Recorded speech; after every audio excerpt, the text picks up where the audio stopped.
a couple mean field approximations to phi-4 theory for a scalar and a two-component field theory on your assignment. I'll talk about that in a little bit today. And then we're going to move on, maybe look at a bit more topics in gauge theory and stuff like that. So to wrap up mean field theory, I just want to do a quick derivation of some thermodynamic properties near the phase transition in phi-4 theory, or in mean field theory. So that's without any fluctuations. So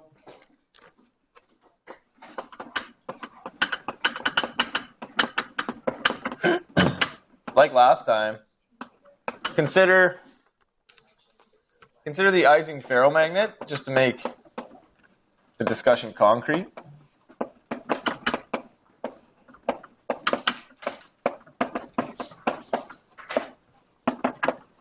Oops. S. Right, and imagine that the field phi is the magnetization.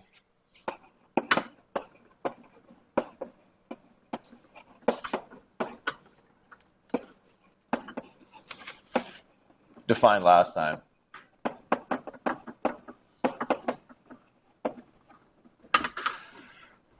So as we've been looking at then, the Lagrangian density, or the free energy density, can be written with a m squared and an m4 term. And now my Hamiltonian has a broken time reversal symmetry. So I can add the term proportional to m. Right, that's the lowest order power of that field, consistent with this explicitly broken symmetry in the Hamiltonian. These even powers, right, are consistent with the symmetry of the interaction term. So we can calculate thermodynamic properties under this interpretation that, you know, my field is this magnetization. And near the transition, these thermodynamic properties take certain universal forms, if you will.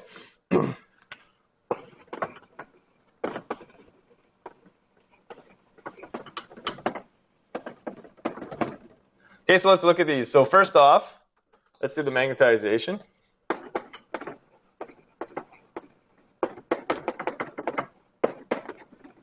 And let's actually look at thermodynamics near the critical temperature.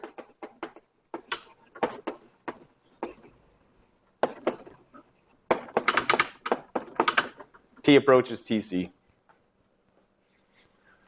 which defines the change in sign, remember, of the mass term in your Lagrangian. Okay, so if you've done Landau theory before, you've probably seen these mean field expressions. So,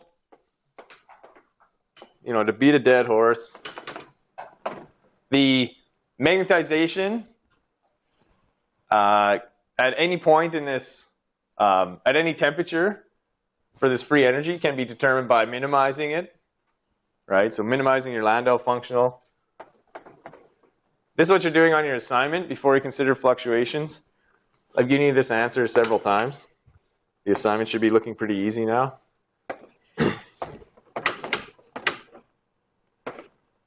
Right, so let me call this average, you know, the minimum or average value of this field is just m bar. And I have an h there.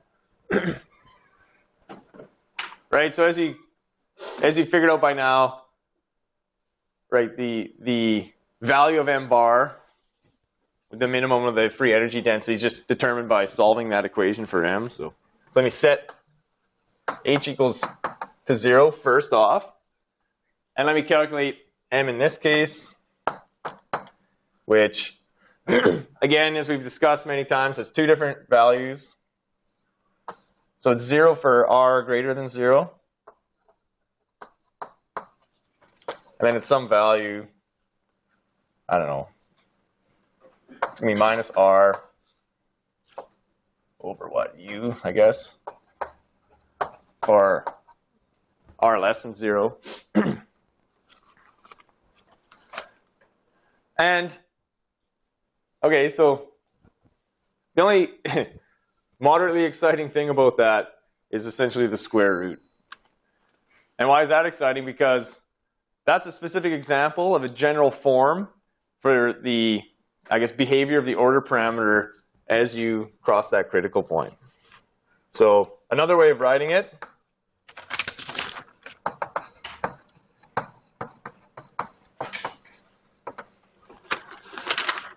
so if we wrote this magnetization more generally as, I don't know, so minus r, right? So let me just call it absolute value of t minus tc to some exponent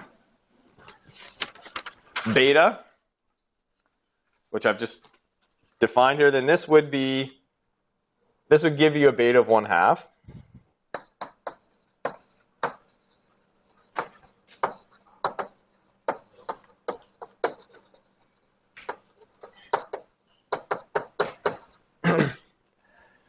Seems trivial, but in the more general case, beta could be something different than 1/2 at a critical point, and this value is called, a critical exponent. So this is your first, possibly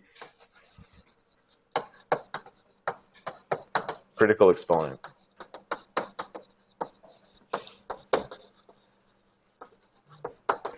And this value is the mean field theory value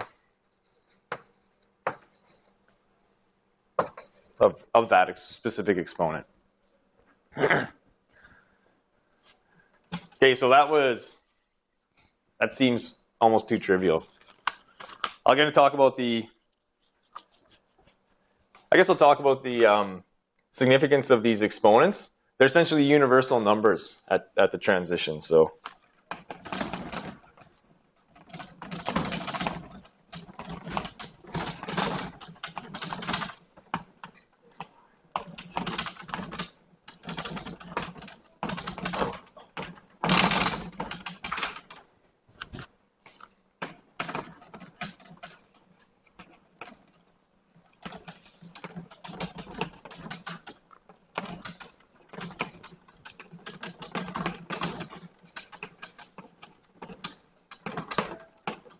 very generally, critical exponents are numbers that are universal, which means they only depend on a very small set of features, if you will, in your theory. So they depend on the dimension of the system, the dimension of the Hamiltonian generally. There's no sum. It's like desperate.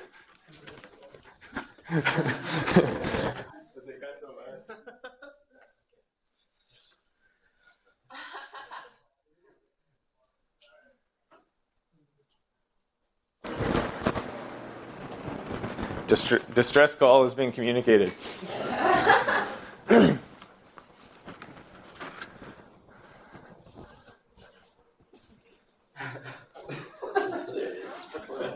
Should I write sound is coming?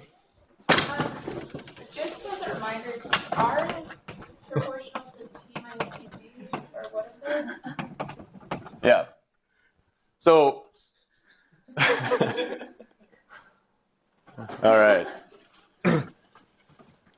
Right, R is proportional to T minus TC. It's it goes through 0 at TC. Okay. Yeah. Because that's the difference between.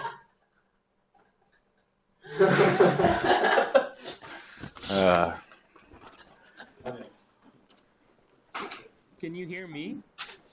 Can you hear me? That's weird.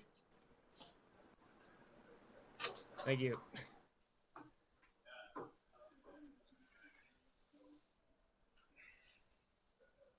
Is that just someone's webcam? Yeah, I'm the only one left here. Oh, I'm can you just doing hear it. us?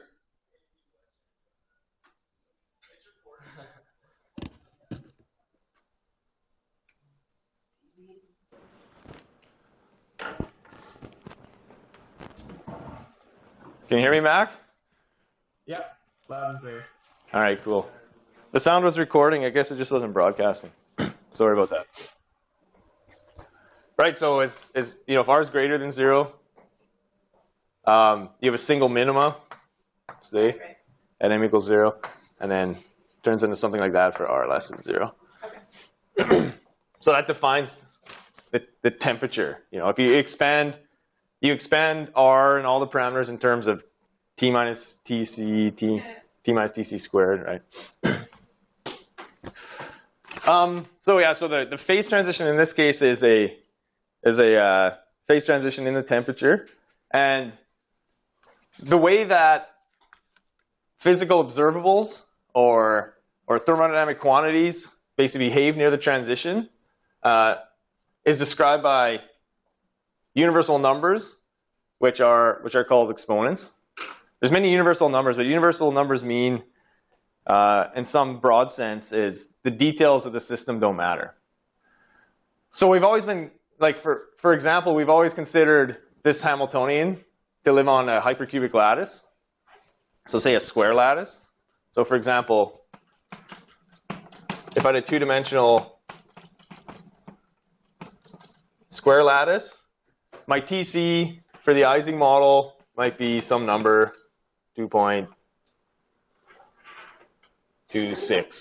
269, 27, something like that. That's not a universal number.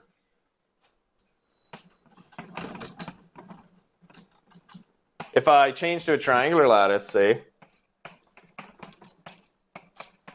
but it had the same Hamiltonian, maybe triangular is a bad example. Oh, triangular ferromagnet. So if I had the same ferromagnetic Hamiltonian, then TC's, I think, 3 point something, I forget.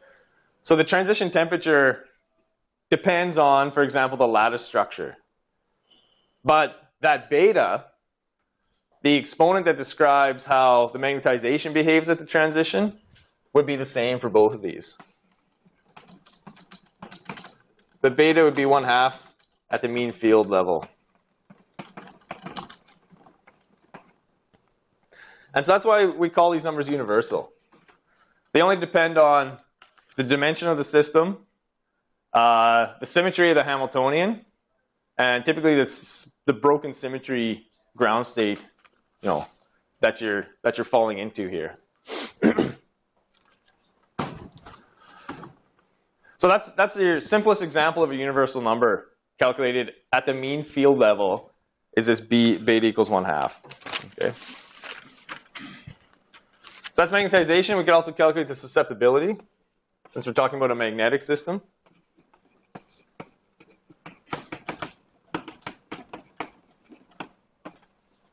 So this is defined as the magnetic response.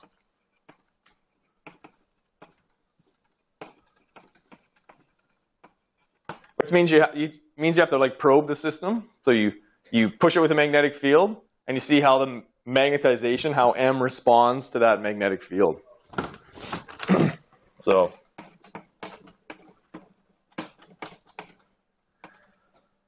So I would define that as the derivative of the magnetization with respect to that field, taking the limit when that field goes to 0. So it's the susceptibility of say, that magnetization to influence, under that application of a field. So we can calculate it from sort of our mean field free energy density.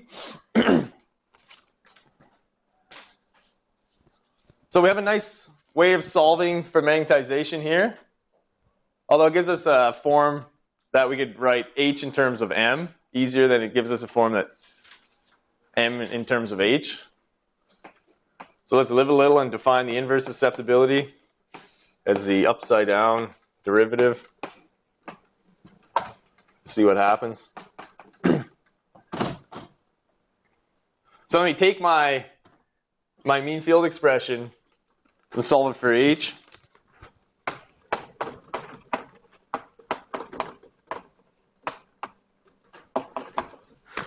And then take the derivative.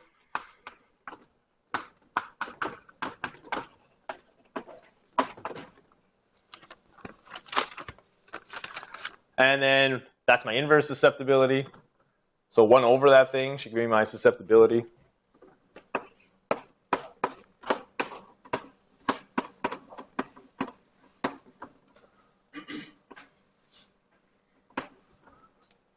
Okay, so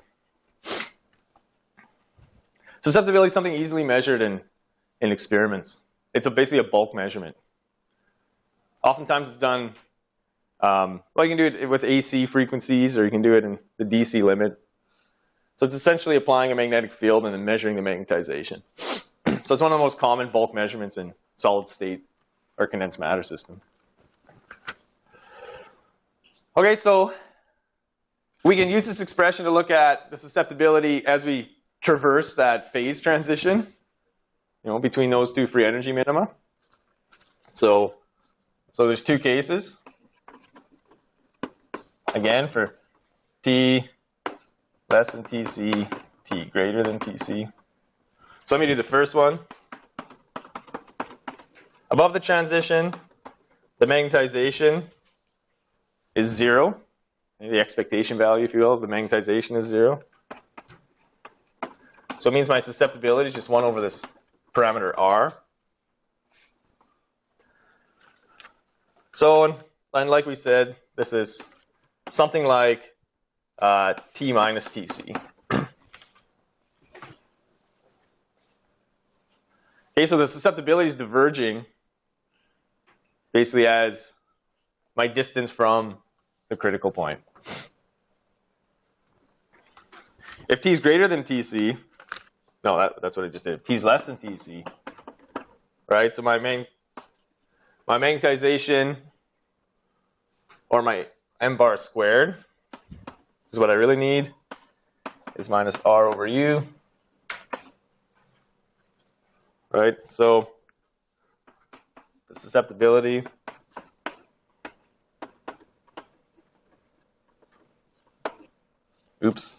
expectation value minus R over U.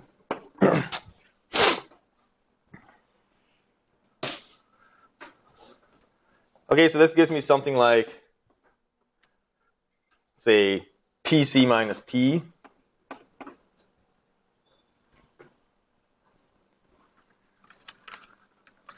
Okay, so I can essentially define the critical exponent.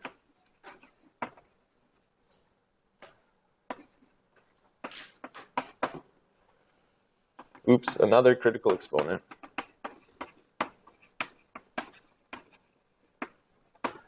As chi, let's see, going as T minus Tc to the minus, call it gamma. And at the mean field level, it's quite simply gamma is equal to 1.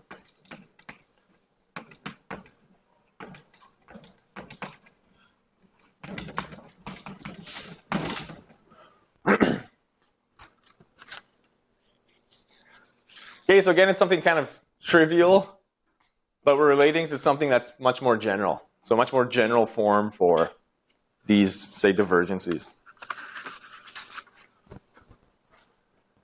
That's magnetization, susceptibility. Okay, another important experimental quantity is the specific heat.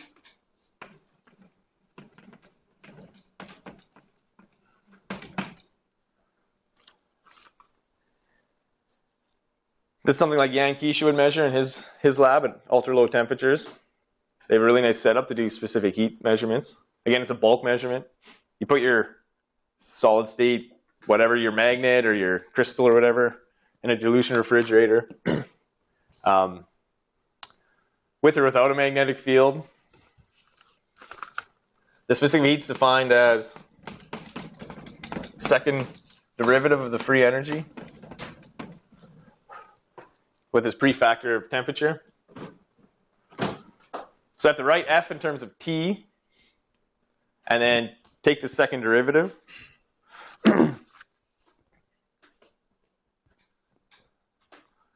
Okay, so again, I have two cases, above the transition and below the transition. Above the transition, m bar is 0, so my free energy would be 0.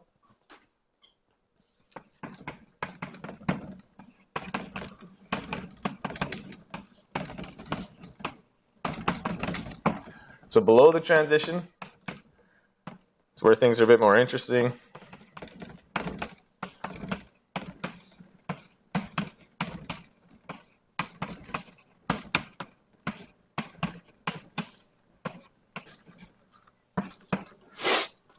Okay, so I have minus r squared over 4. That's a u. I don't know what I did there. Minus r squared over u. Yeah, so this is something like minus r over 4u squared. Yeah, r squared over 4u.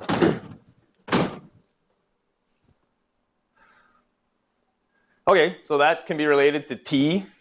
So I can take this derivative because I have this term here. So then,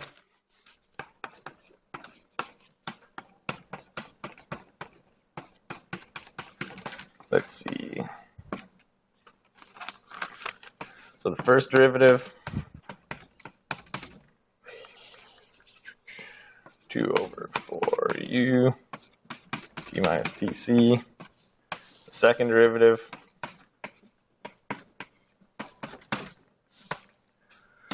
two over 4u. Okay, so your specific heat is just T minus T times this thing. Okay, so the minus sign works out.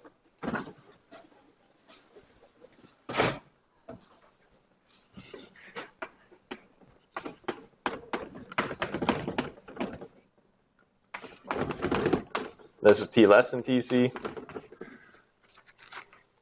So if I plotted the specific heat, so CV versus temperature, I get something that's linear up to TC, where it then drops to 0.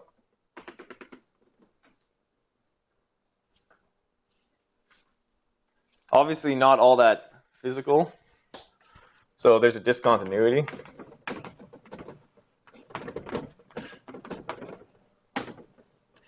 So if we write the specific heat generally near the transition in this type of form,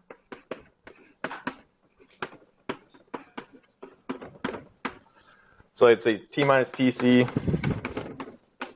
to the minus alpha. In this case, you could say add some constant. Then that critical exponent is just 0 at mean field level.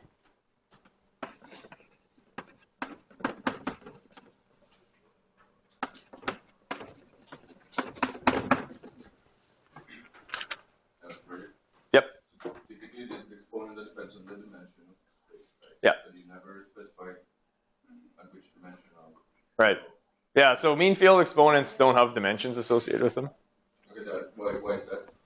It's just too simple of a theory. But usually, mean field theory is the same as tree level you in terms of path integral, right? Yeah, so it translates into something like mean field exponents are like true for 4 dimensions and higher, or something like that. So I think it's lower than 4 dimensions, but where you have hyperscaling. 40 and higher for mean field exponents, yeah. If you're lower than 4D, they change. Yeah. So we don't really discuss that much, but yeah. So like yeah, exactly. When I'm talking about universality, I'm saying the dimension matters, but you don't see dimension in any of these equations. Everything's so simple here that basically the dimension doesn't even enter into this. So alpha, again, it looks dumb, but alpha is 0 at this mean field level. I can do one more. Let's see how specific heat. I can do one more exponent. That has to do with the magnetization along the critical isotherm. So when you're sitting at TC, right, but you're varying the field. So let's put the field back in for that one.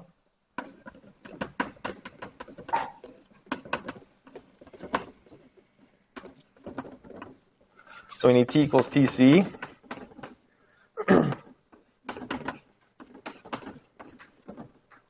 But a finite field. So again, we want to solve essentially we want to look for the minimum of the free energy functional. So we're solving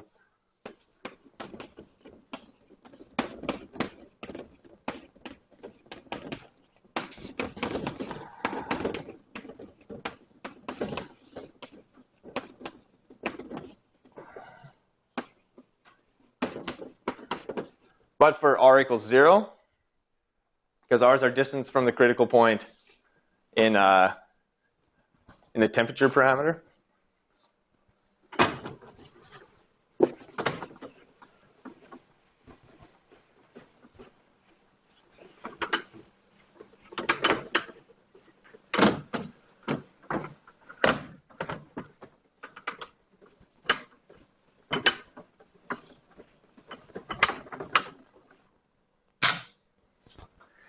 Okay, so this one's easy. So then H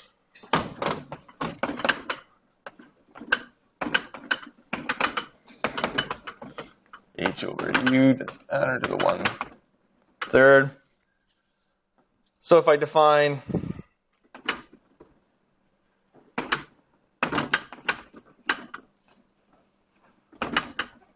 the critical exponent delta, which is like H to the 1 over delta,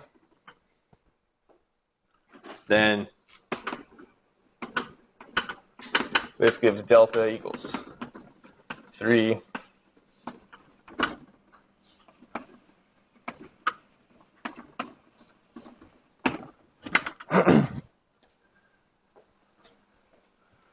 So I just derived really quickly 3 critical exponents and in the mean field level. So I can compare these critical exponents from mean field theory, which again is a saddle point approximation of your 5-4 theory, to experiment, or better, exact calculation using numerical methods. I mean, but just to pretend that we care about experiment because I'm being recorded. So alpha, which is the critical, this critical exponent for the specific heat. We never even had one because of this, the way this CV expression goes. But it's actually very small experimentally for the 3D case. So you can imagine calculating these in different dimensional systems. But if we look at a 3D gas or 3D magnet, we see that we're actually fairly close. Beta is 1/2 from our calculation. You can be compared to something that's a little bit less experimentally.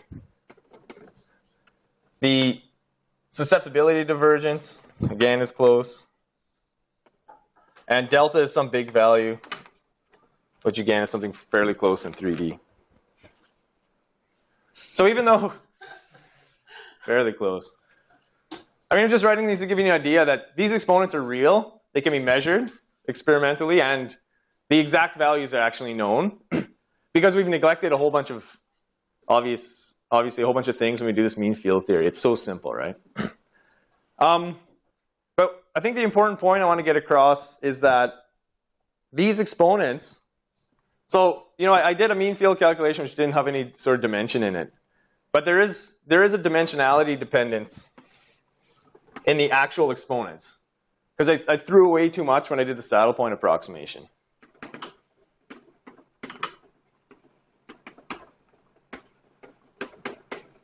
I had a two-dimensional system, it would be a set of different numbers, okay? But the thing that, these are universal exponents. So if I had a more sophisticated calculation and I basically put in the full path integral, say, I would get some sort of numbers that are sort of invariant in a wide variety of systems. So if I looked at say I did a three-dimensional, like a three-dimensional Euclidean path integral calculation. So the actual exact thing. So I could do the Ising model in 3 dimensions using Monte Carlo, for example, and calculate all these critical exponents to as many decimal places as I care to, produce waste heat on the CPU clusters. So once you have those exact numbers, because they're universal, they're the same for many different systems that have the same symmetry Hamiltonian.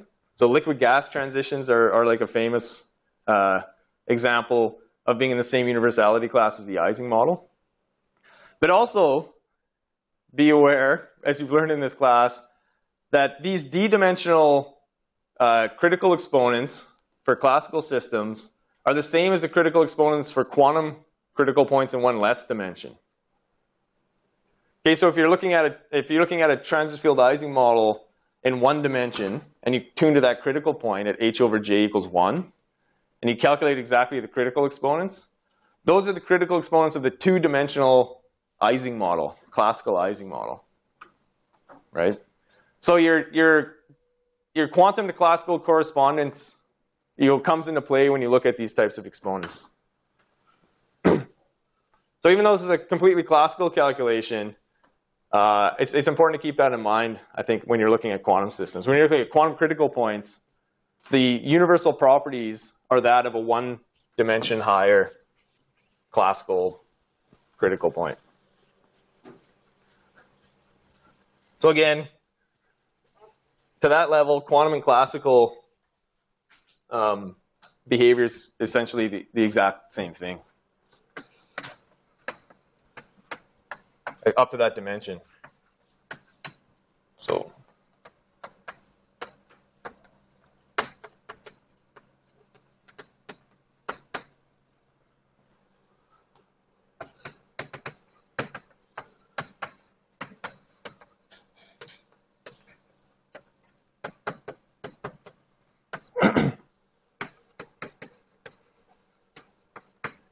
critical exponents.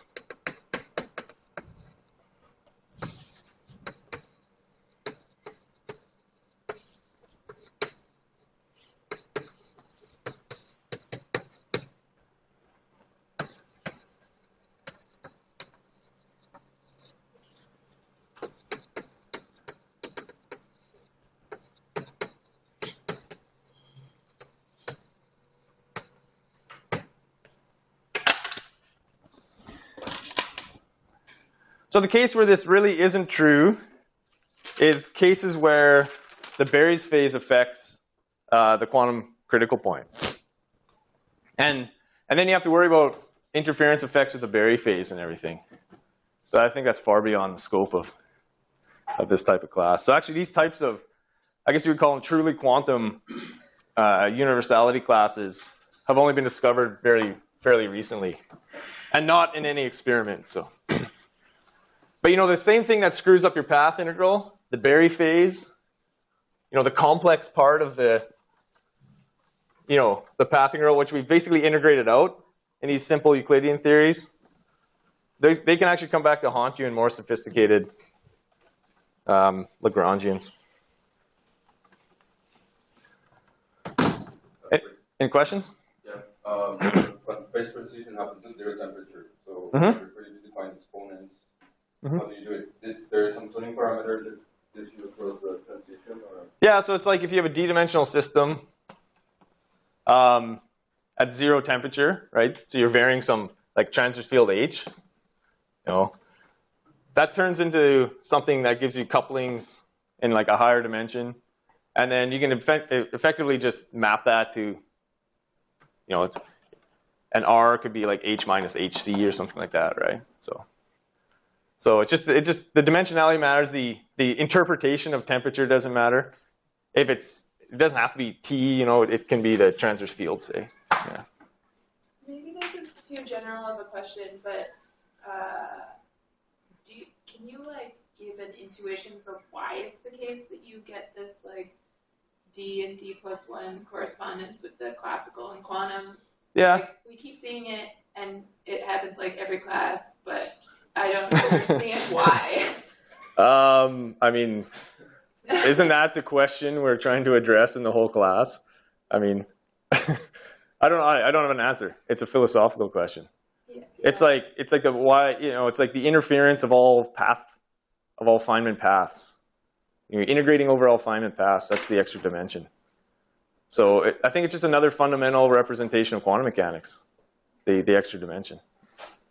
But you're right. It's like really the moral of the class, right? It's the lesson is that a lot of the stuff that you think of as being quantum mechanical is just a classical phenomenon in one higher dimension. I don't know. Someone else. Is there a better intuition? I don't know. There's more detail that I guess, like, is what has brought all theoretical physics into a single thing, right? I mean, holography is based on this stuff, right? Yeah, holography is like, yeah, so what we don't talk about in this class is that these critical theories have some relationship, like, so they have some scale invariance in them, and that scale invariance is also a conformal invariance, so they call these CFTs, conformal field theory. Do you take conformal field theory in Psi? Do people take CFTs? Not in my year. Yeah, so I think they have it now. Because it's so important to understand this the CFTs, right, the conformal invariance. And then this can also be interpreted as sort of a gravity theory in one higher dimension. So instead of D+1, it's a D+2 anti-de Sitter metric. So you can reformulate a lot of, I mean, maybe this is another deep philosophical thing, but I think you could reformulate essentially all of these field theories in terms of geometrical quantities in like two-dimensional higher anti-de Sitter space. Right? Makes sense, right? I mean, even in condensed matter, you see the same thing, right? If you have the bulk has theory, but in the boundary of there's another theory, right?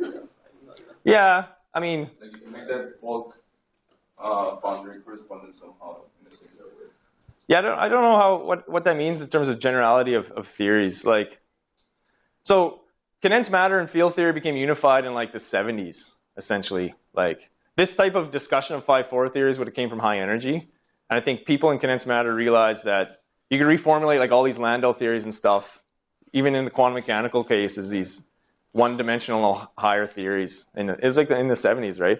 And the renormalization group, like, all the Nobel Prizes and stuff for the RG came after, I think, all this unification of the fields into this type of 5-4 theory.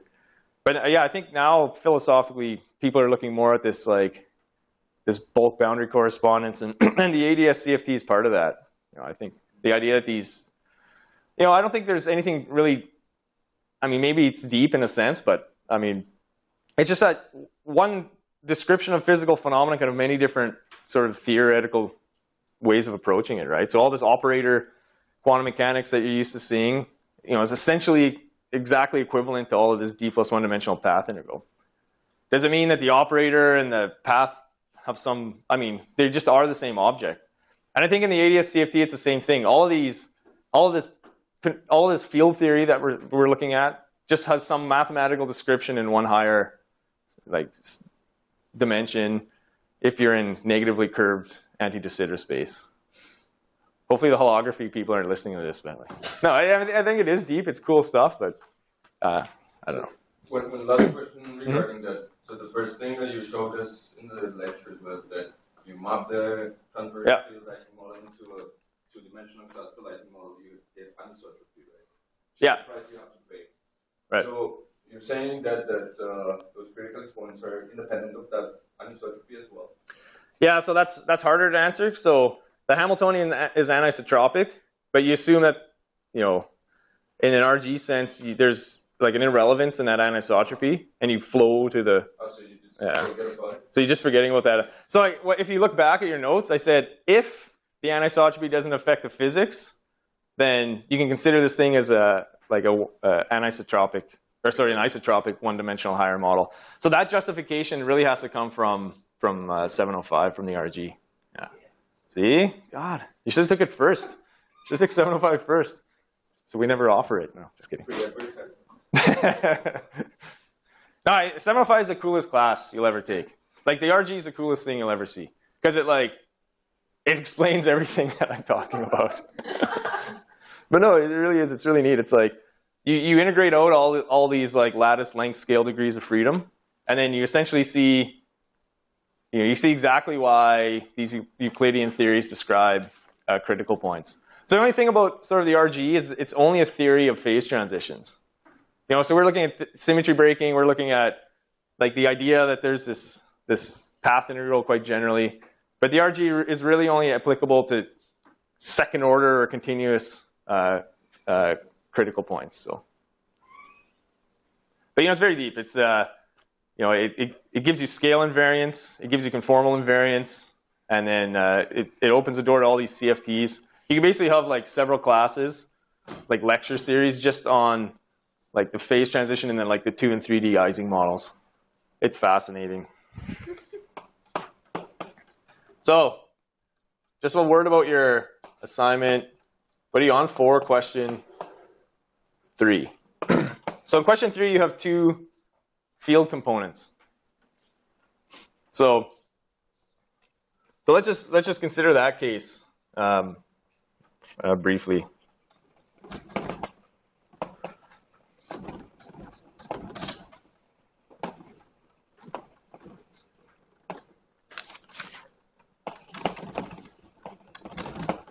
So I'll give it 2 scalar components, phi1 and phi2.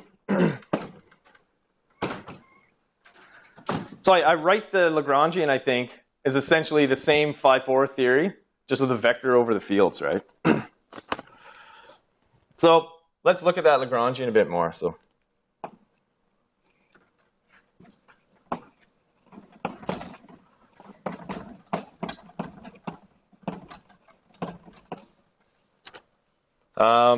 how would I do it? So if you didn't know anything else, you would just assume some symmetry. So let's assume fields. Let's assume invariance under taking a minus sign in front of the fields.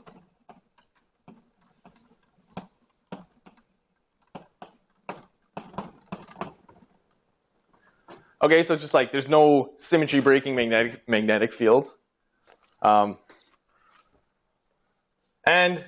just write all the lowest order contributions to the coupling. So I would just have a phi4 theory where I have labels 1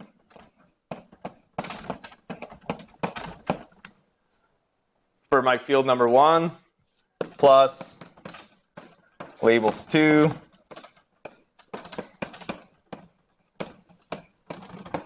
for my other field.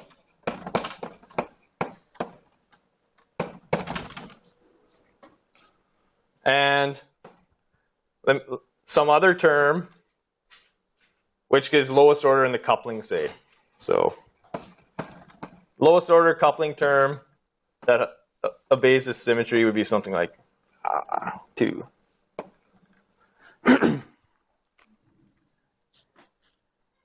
I just wrote a Lagrangian for 2 scalar fields. Oh, and I did it with minus sign, so that means it's this is the real time x prime t prime xt propagator with the Minkowski metric.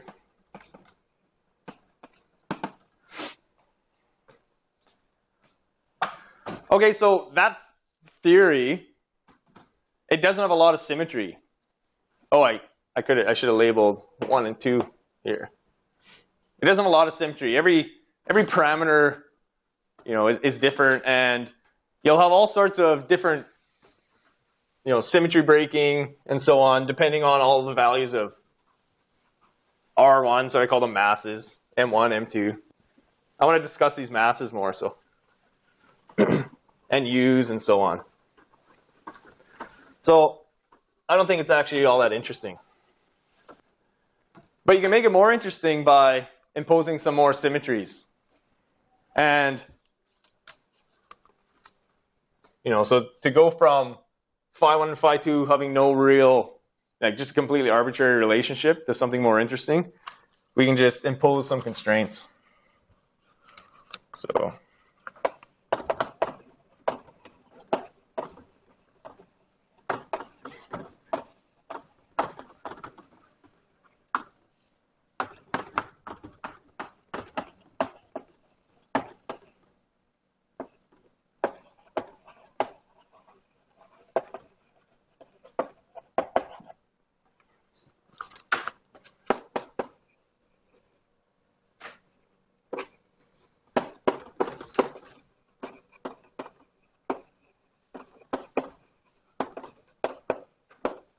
So what constraints do I want? I want to make the Hamiltonian invariant under interchange of those two fields. That's like the most important kind of like symmetry that I could build into this thing.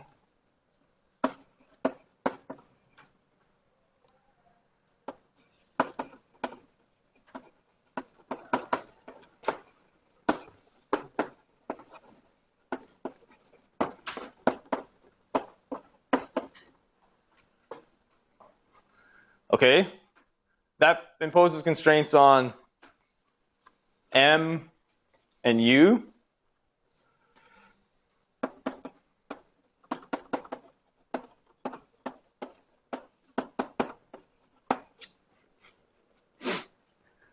I think the easiest way to think of these field components is somehow, you can imagine having two spin, an X and Y direction for your local magnetization or your spin or something like that, right?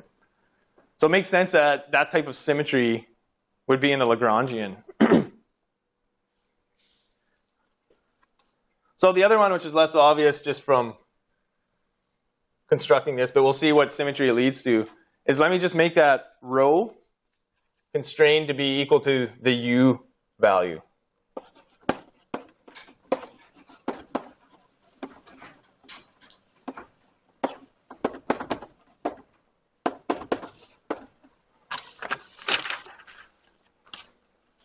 Okay.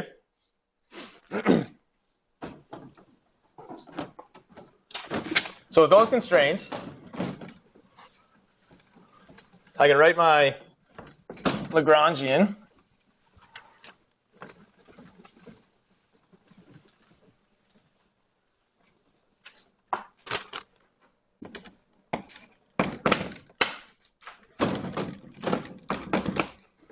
So let me do it like this.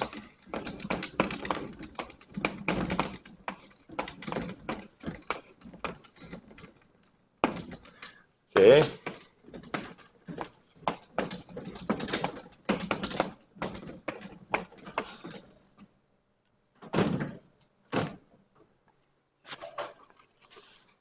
Minus U.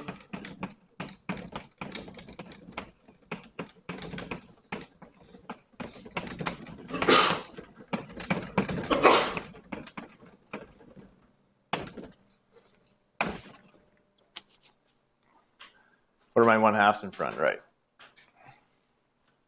Okay, so I have a gradient term, phi squared term, phi fourth term, and the lowest order coupling term, which, this bottom line, is just phi1 squared plus phi2 squared.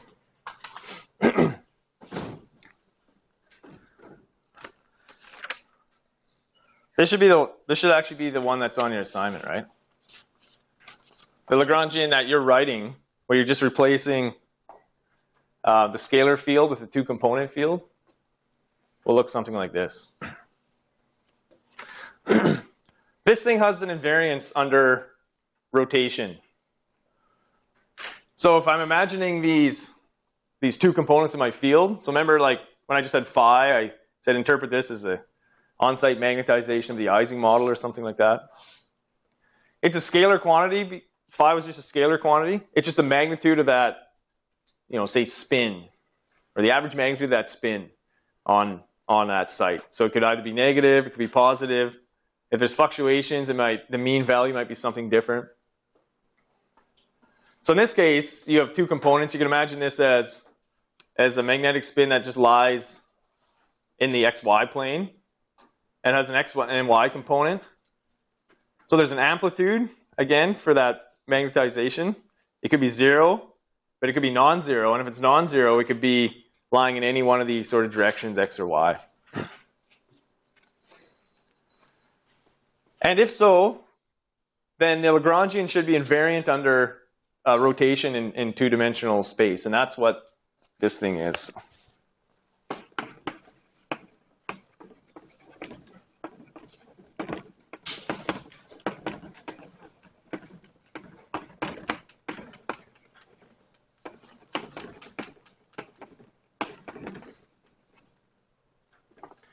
So what that means is if I take my fields and I apply that rotation operator to them, then my Lagrangian should be invariant under that rotation.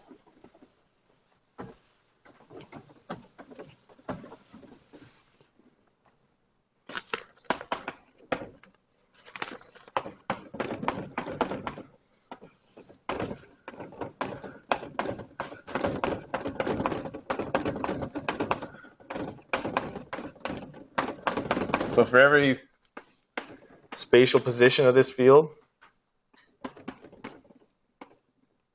I think it's a minus.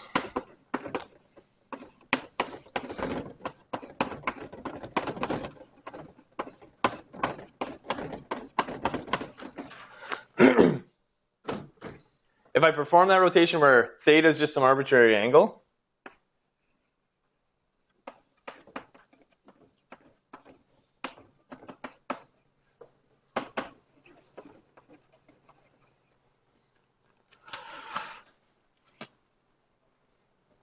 then the Lagrangian is invariant. So this is a continuous symmetry, right? It's not just symmetric under time reversal symmetry or phi go to minus phi.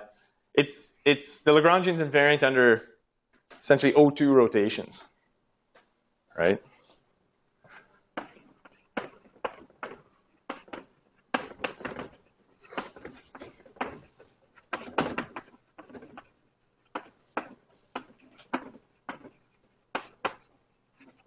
So there's important differences when your system has continuous symmetry to when it just has discrete symmetries.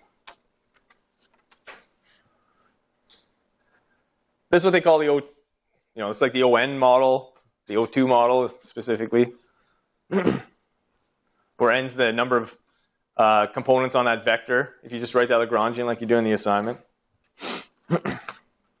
So this is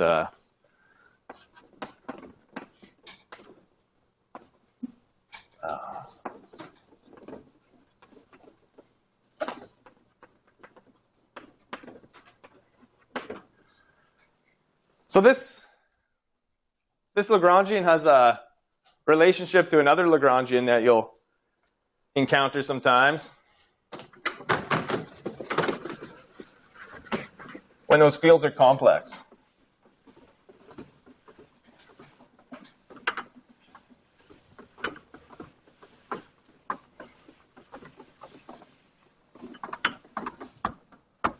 Okay, so let's look at that relationship. So this O2 Lagrangian is the same as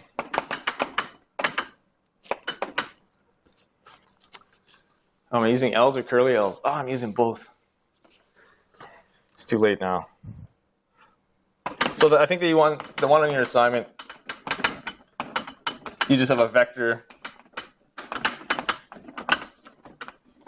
I forget if I have plus or minuses on your assignment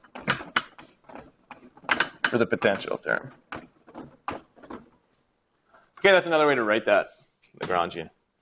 Okay, so you have two-component classical fields. But in this special case, so just for this case of n equals 2, I can relate this to a Lagrangian of a complex field.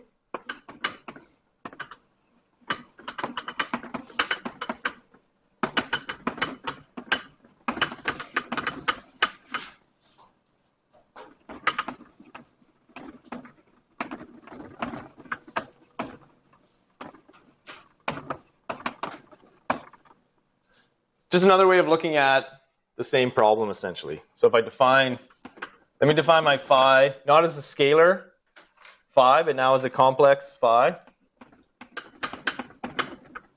And it'll be phi 1 plus phi 2 over root 2, I think.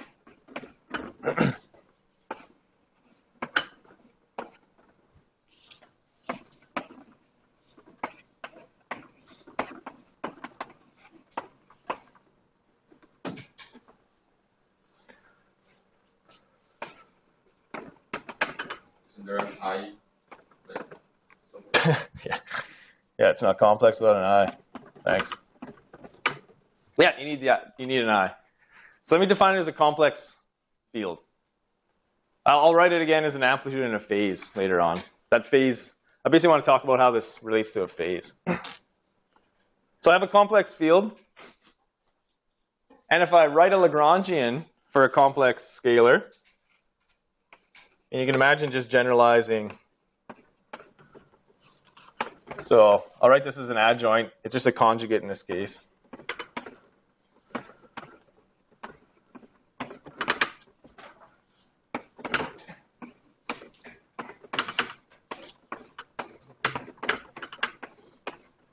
So for example, if you're looking at your bosonic coherent state or something like that, you have complex fields in that case, right?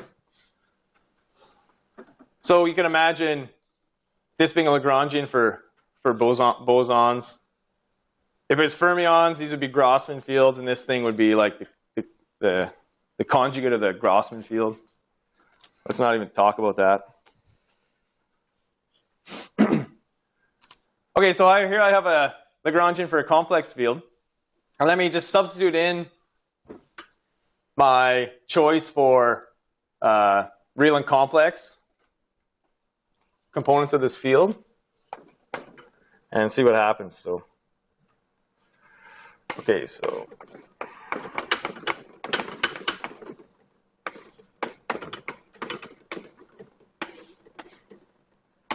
just substitute this in.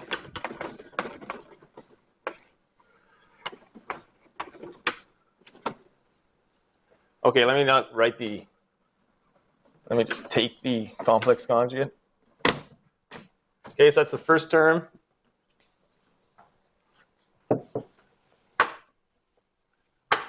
The gradient term, now I need the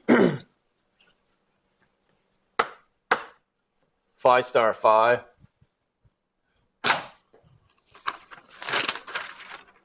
What is it? It's minus.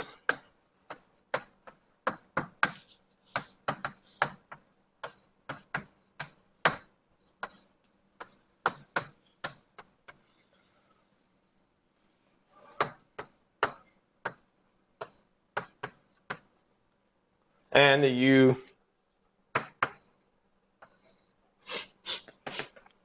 there's 2 1 over root 2's. So.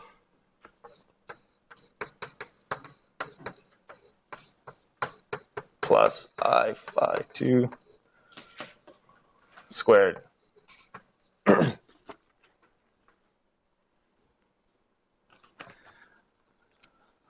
Okay, so if you multiply this all out, it's just constructed such that you'll always get basically terms that are, di phi 1 squared plus di phi 2 squared, and the cross terms cancel. Right, so.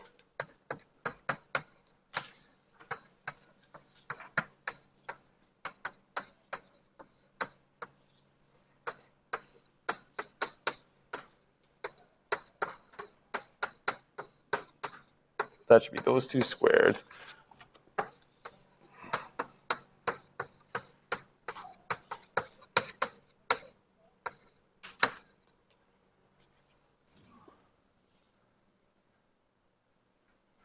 Okay, so it's the same as that one right there, is that Lagrangian.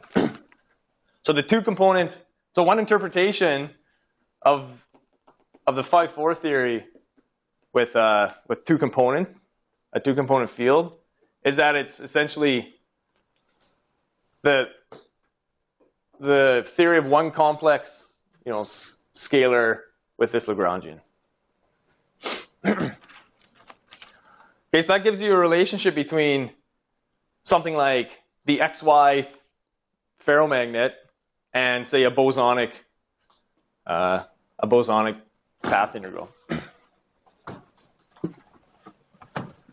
which I think you should expect based on the symmetry anyway.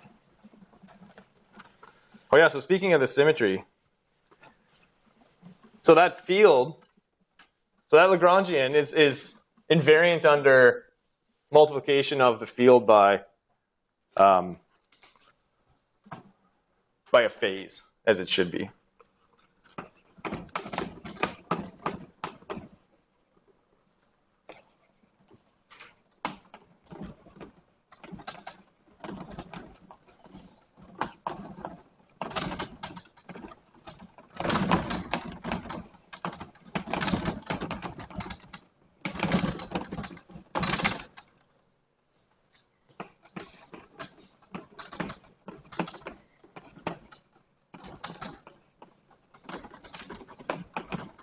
It's called U1 transformation,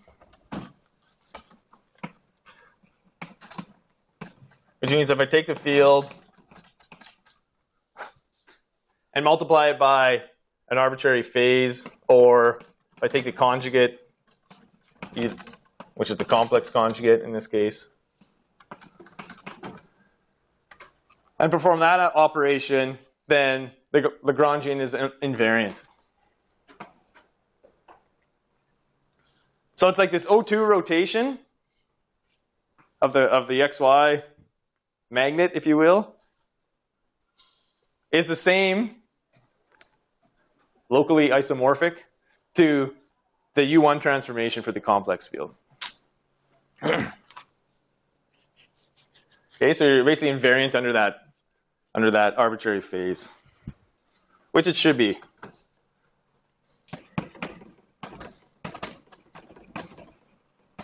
It's a global symmetry, but it's like a global gauge symmetry.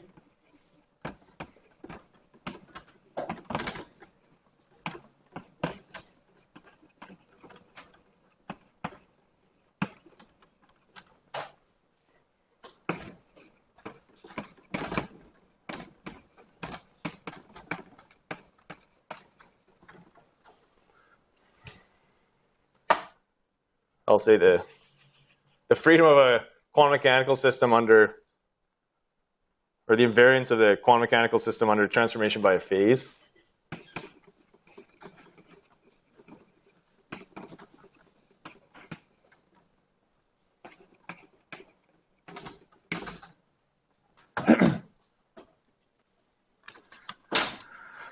Okay, so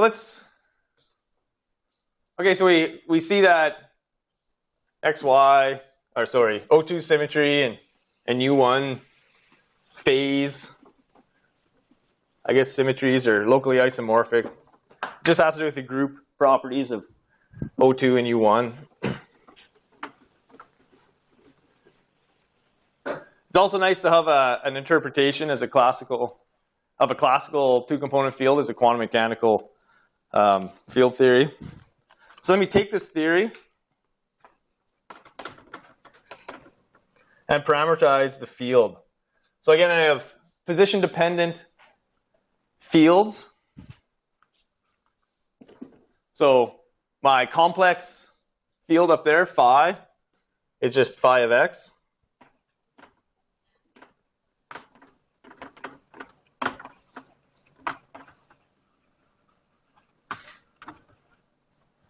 So phi of x. So let me call it like an amplitude and a phase.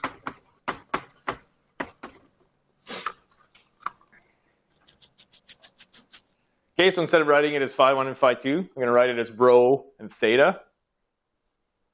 And let's just see what the Lagrangian looks like under that parameterization.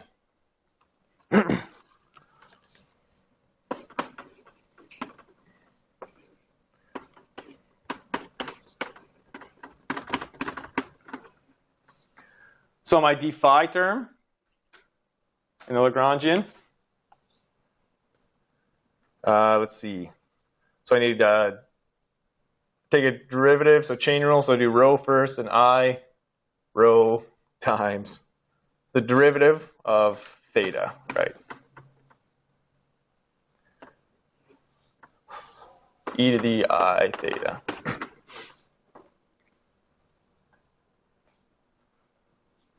Right, so both rho and theta have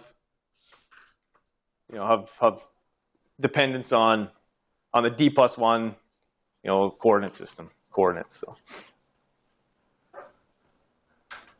So once you figure that out, you just plug that into the full Lagrangian.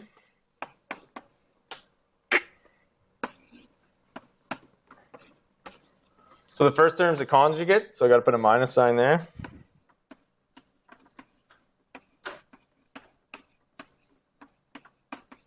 And on the phase,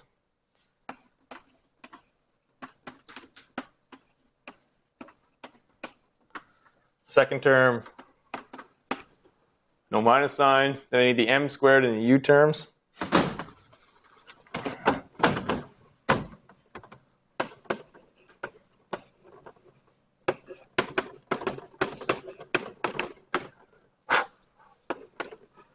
Minus u, right? Minus.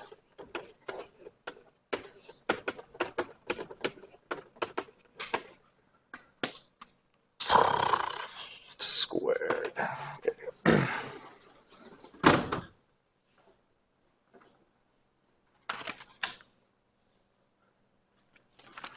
Okay, so now play the same game. You have to, the phases all cancel. But what doesn't cancel is the d theta term. Okay, so you don't totally eliminate, I guess, the phase or the angle from the Lagrangian.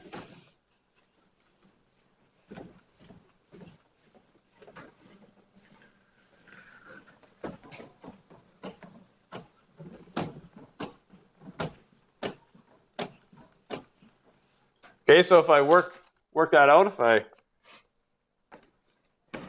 cancel all the terms,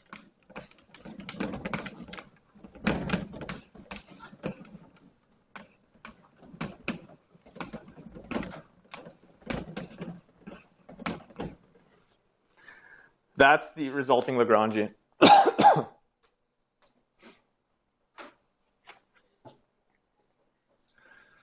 So it's very similar to the phi-4 theory. So especially this last piece is exactly the same as the scalar phi-4 theory.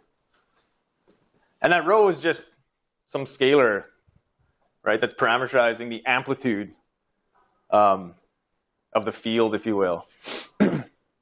So if I did a mean field theory, if I did a saddle point approximation and I looked at the minimum of the action, and then I said, okay, these things only increase the energy, or the free energy, if you want to call it that. And I set those pieces to 0. Then I have exactly the same case of spontaneous symmetry breaking.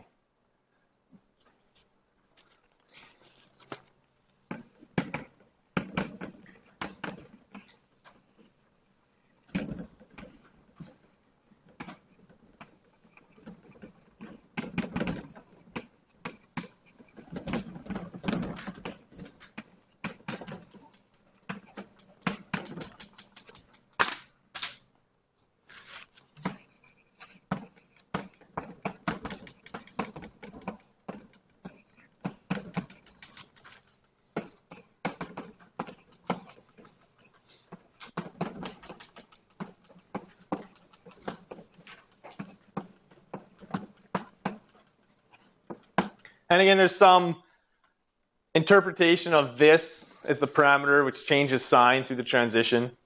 So above the transition, it's the mass. Below a transition, it picks up, again, you pick up a vacuum expectation value. This thing's no longer interpreted as the mass. You have a spontaneous symmetry breaking. And, I mean, the expectation value of, it's not even worth writing. The expectation value of rho of v is the same as in the phi-4 theory. It's root, minus m squared over u or 2u or something like that. Theta, on the other hand, is completely arbitrary. Okay, so you have a vacuum expectation value here. So at the mean field level,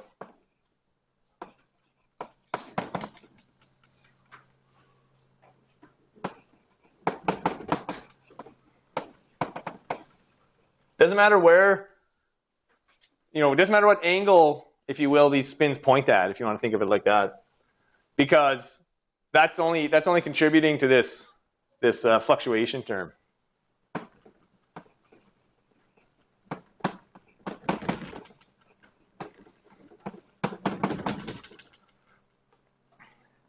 So sort of the mean field theory of the XY magnet, if you will, is that below the transition temperature, you pick an arbitrary angle, and then you essentially point all of your spins along that theta.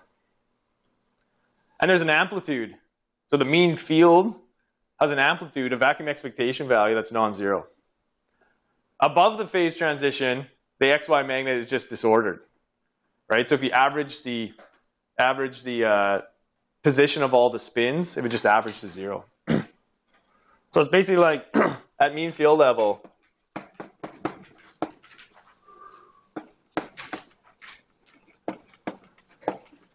you've chosen some arbitrary angle, and you've called that theta equals 0, and then every field has a vacuum expectation value that's like the same as what you saw in the scalar case.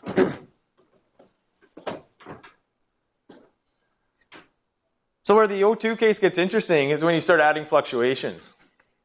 Okay, so when you go one step beyond mean field theory, like you're doing in your assignment, you add a fluctuation term to the vacuum expectation values. Okay, so let me do that. Let me go one step beyond mean field. So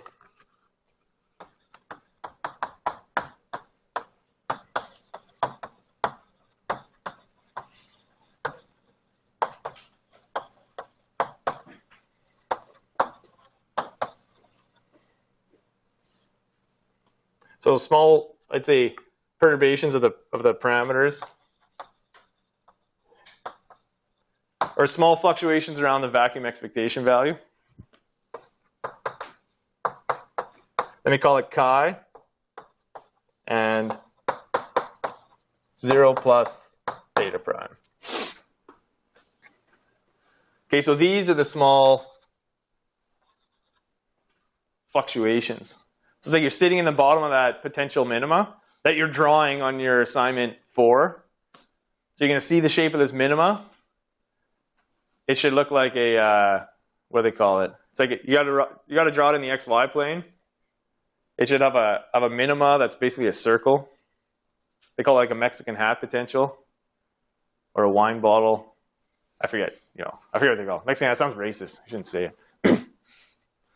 But it's a you'll draw a 3-dimensional surface. So now we're fluctuating around that minimum of that free energy surface, okay? So there's an amplitude fluctuation, and there's a phase fluctuation. And so just like your assignment, you throw this into your Lagrangian. So the Lagrangian becomes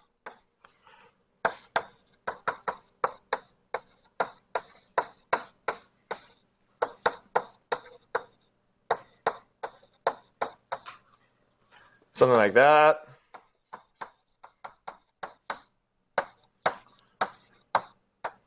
M squared and V plus chi. Again, there's only one d theta term.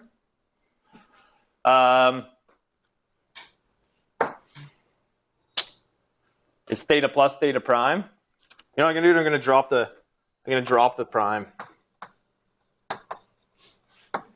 because I'll forget it. So theta is my fluctuation, okay? Because I just started at theta equals 0. So now my Lagrangian's rewritten in terms of the vacuum expectation values plus the fluctuation. This kind of stuff is 0, right? I assume that I'm basically locked into that vacuum expectation value.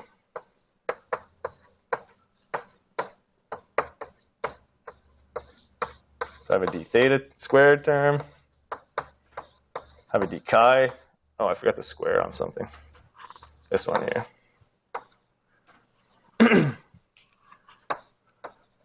And I have terms that are like m squared, v squared, m squared, So let me expand the m squared term. 2m squared v chi minus m squared chi squared. Okay, so that's this term. Again, this one, this is a constant, right? So this is a constant. This one's 0, this one's a constant. And when I do the u term, there's going to be all sorts of terms that are just, they don't have a chi in them, they're just constants. All right, so I'm going to throw those ones out.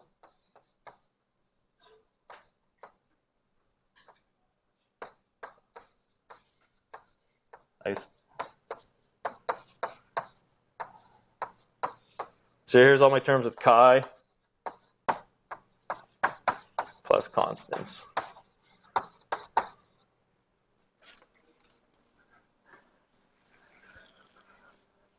All right, so I have some sort of weird Lagrangian, has a theta squared term, has a chi squared term. Sorry, the derivatives of chi squared. I have a chi and a chi squared term, but there's no theta squared term. What's the coefficient of a square term? Right? It's the mass. So there's no mass in this case. And so this is the same type of Lagrangian that when you, on your assignment, question 2, for the scalar theory, you expand out in terms of fluctuations, you get a mass term with a proper sign.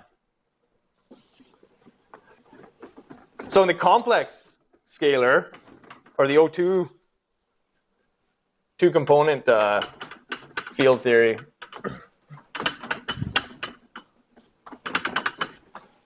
there is no mass term for the theta. There's only a mass term for the chi.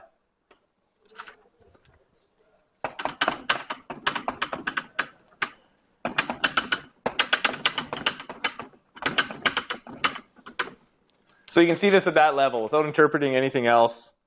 Further than that, you can essentially see that you have a massless field. So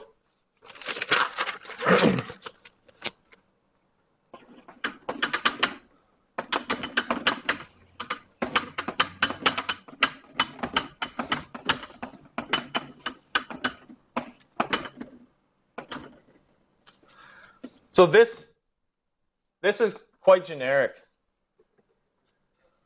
Anytime you have a continuous symmetry, remember the rotations in XY space, it's like a continuous symmetry.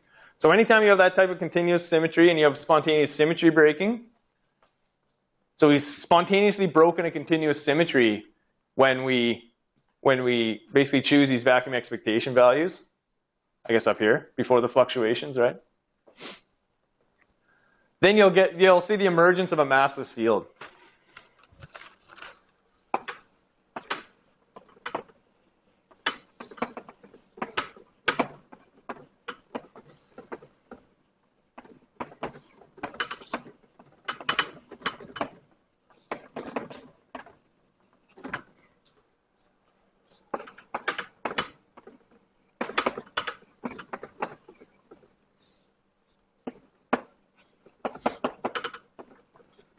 Amplitude. So I have an amplitude for my field. So the amplitude mode picks up a mass.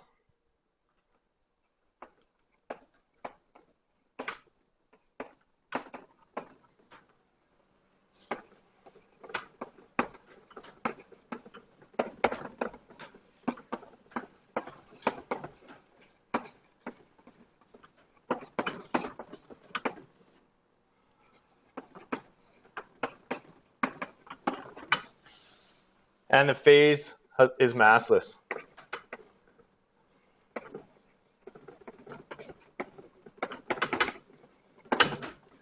That massless mode, the fact that that no phi squared term exists, that's your Goldstone mode.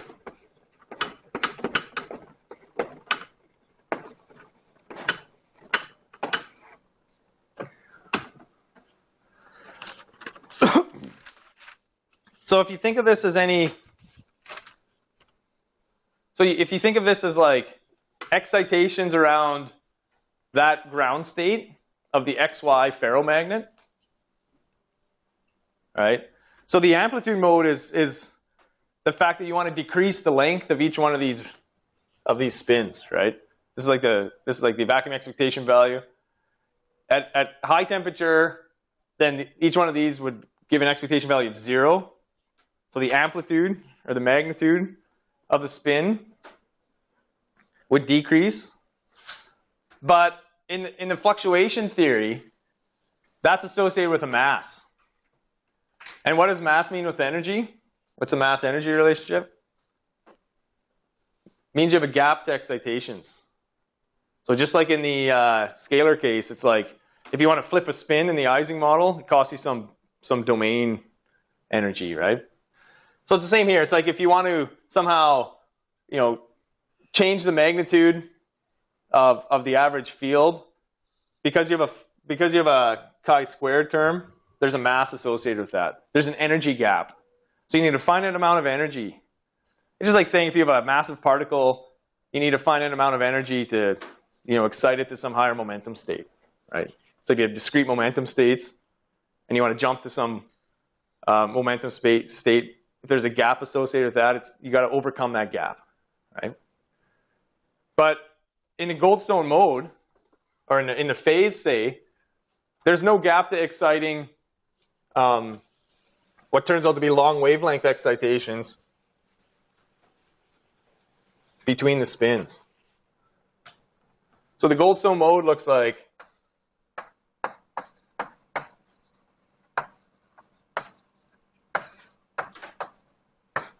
the idea that you have spins, but you can slightly change the angle between them at a very long wavelength. Okay.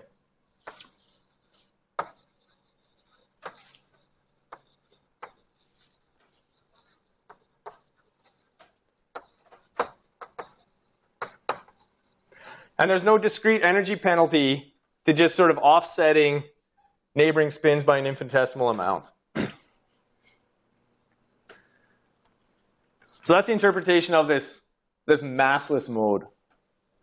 So you need this continuous symmetry to have it.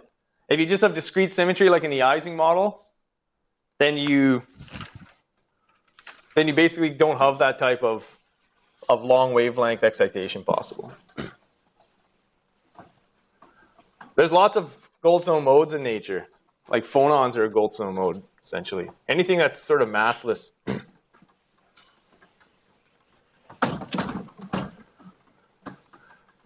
So because it's massless, because you don't have to put in any energy to overcome a gap, to that excitation, you might ask whether or not that thing destroys the phase. And just like in the Peierls argument, you say, in perturbation theory, we basically look at some sort of excited state. So in the series expansion, there's these minority droplets, and you ask when those things proliferate and destroy the phase. Well, when does this like weird massless changing of local angles by infinitesimal amounts, when does this thing actually destroy the vacuum expectation value? When does it destroy the idea that we can even call this thing a phase? So that's easy to derive in 5 minutes or less.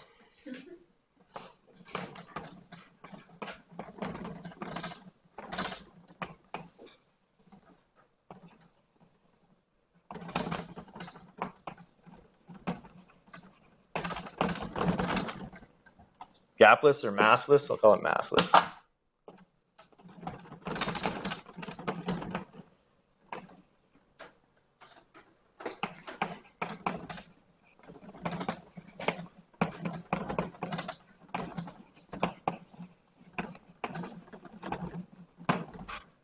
The stability of the vacuum expectation value of the symmetry broken phase.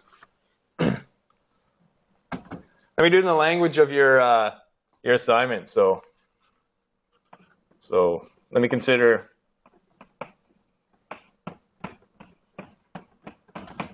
phi1 has a vacuum expectation value plus a fluctuation, and phi2 is just phi2 prime, because the vacuum expectation value, that's what you should find on your assignment. And then you should also find, so I kind of did it for the complex boson, but if you do it for the two real components, you should also find that this is massless.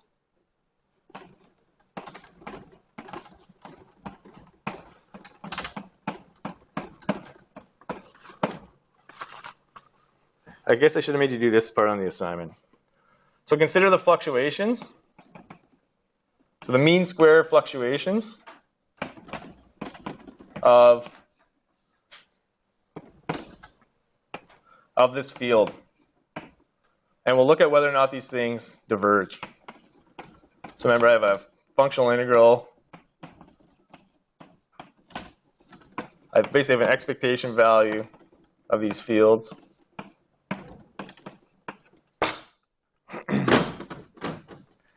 And let me write this as the limit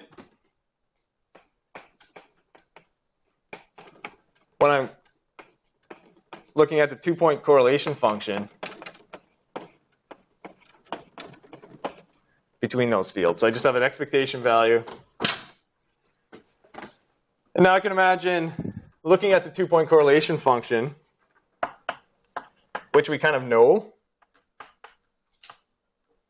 So that's a limit of, say, the Gaussian G naught. And we know what this is in dimension d in momentum space.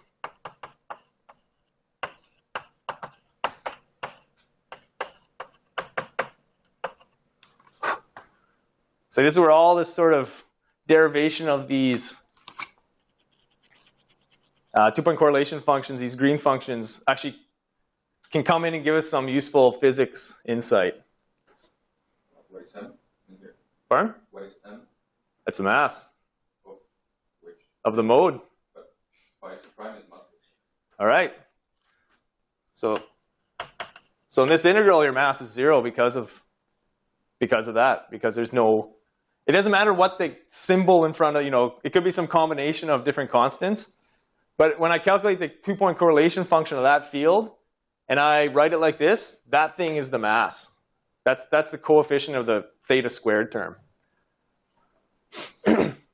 So the stability of the phase can just be evaluated by, whether or not that integral diverges.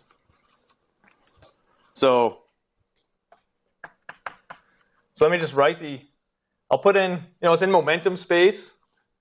So I have some long wavelength, and I have some short wavelength behavior. So let me just call this the IR and the UV limits. Then I have this d-dimensional integral.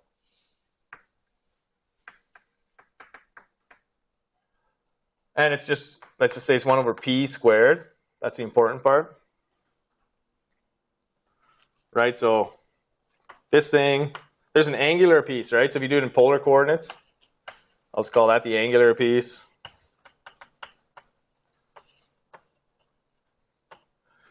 I have the UV and the IR and the UV. So what's left over from this d to the dp, the integration variable is just d minus 1.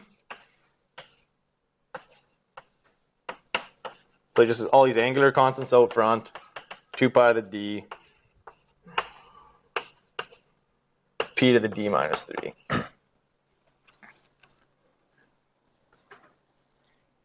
So all you have to see from this integral is that when your dimension is greater than 2, that integral converges, and otherwise it diverges, right? You'll have like say a 1 over p, then you have to evaluate at p equals 0. So that infrared part gives you a divergence. The UV part, this is just like the lattice length scale.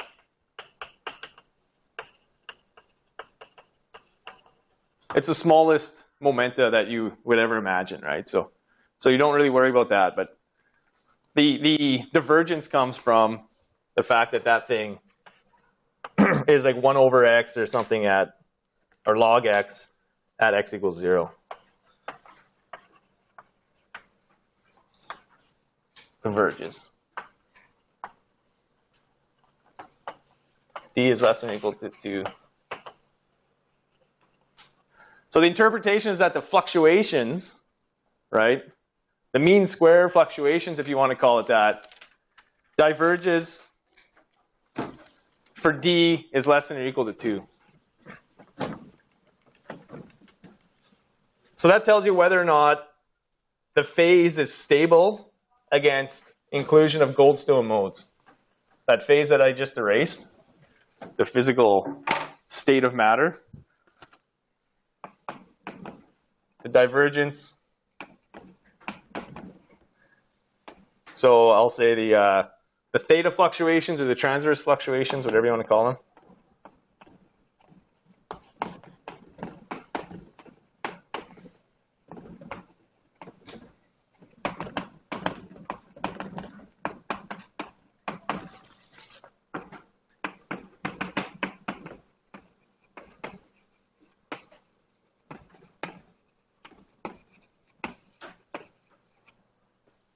This kills the long-range order. This is the Mermin-Wagner theorem.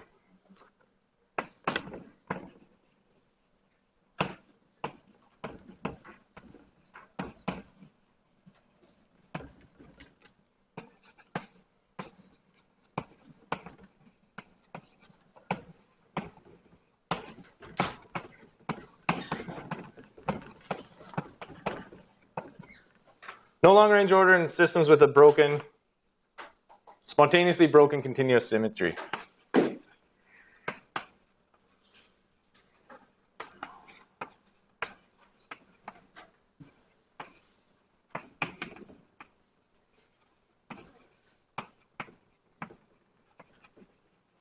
In D less than or equal to 2. That's it. So Goldstone modes kill the long-range order. You can write the Lagrangian. You know, only in D less than 2? Or, yeah. If it's D equals to 2, then it's 1 over P, so it's a log. Right, so in D So, less than or equal to 2, the integral diverges and the long-range order is killed. so there's no long-range order if in dimensions D less than or equal to 2. Yeah. That's at, physically that's at finite temperature too. So really the fluctuations, right, the Goldstone fluctuations have to come from something. So either finite temperature or they can be quantum, right? But if you're thinking of just these classical, this D plus one-dimensional classical path integrals, so basically the temperature, any finite temperature kills your long-range order at D1 and D2. So you have to have a three-dimensional, if you have an XY model, you have to have a three-dimensional XY model to have any long-range order in the system at any finite temperature, or the fluctuations kill them. So it's pretty, you have all the sort of tools to put this type of thing in. It's actually very non-trivial, this Mermin-Wagner theorem. But once you have the Lagrangian, the mean field theory plus fluctuations, I just did a really quick and dirty look at the mean square of the fluctuations, and you see that you can't have that order. That integral just is unphysical. So it's Goldstone modes that kill your order in these dimensions. So how does that, like in 2 dimensions there, we wrote the field and then the theta. Yep. Like that variable doesn't actually even make sense to be there, given that. So Define theta in less than 2. no. So the dimension. So it's like a one-dimensional lattice with say XY spins or 3-component spins or any continuous symmetry. You can have 04 or 5, 06, or you have a 2-dimensional lattice, right? So that the D is the I was calling it N.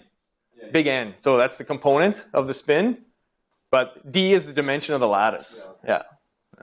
Can you see this numerically? Like if you say you have the XY model or whatever in 1D with O2 spins, is this possible to see numerically? Like if you plot the correlation function, say. It's hard. You have to work hard because on finite systems, finite size systems, you actually get basically quasi you basically look at it and you get quasi-long range order. So you have to look really carefully at the correlation functions as a function of system size and go to very large sizes. So if you just do a simulation of the 2D XY model and look below the Kosterlitz-Salas transition, so if you look below the Kosterlitz-Salas transition, it looks ordered. It looks like it's chosen a spontaneous direction, it's ordered, but it's basically algebraic decay, or in that whole phase. And so it's actually a little bit subtle to see numerically. But if you do very careful finite size scaling and look at the correlation functions, then you'll see that you don't have long range order. So it's actually easier to see, much easier to see, I think, in this analytical treatment. All right, I'm adding up all the time, extra time that I'm keeping you, and we're going to cancel classes at the end of the semester based on how much time I've kept you here. Well, as soon as I run out of lecture notes.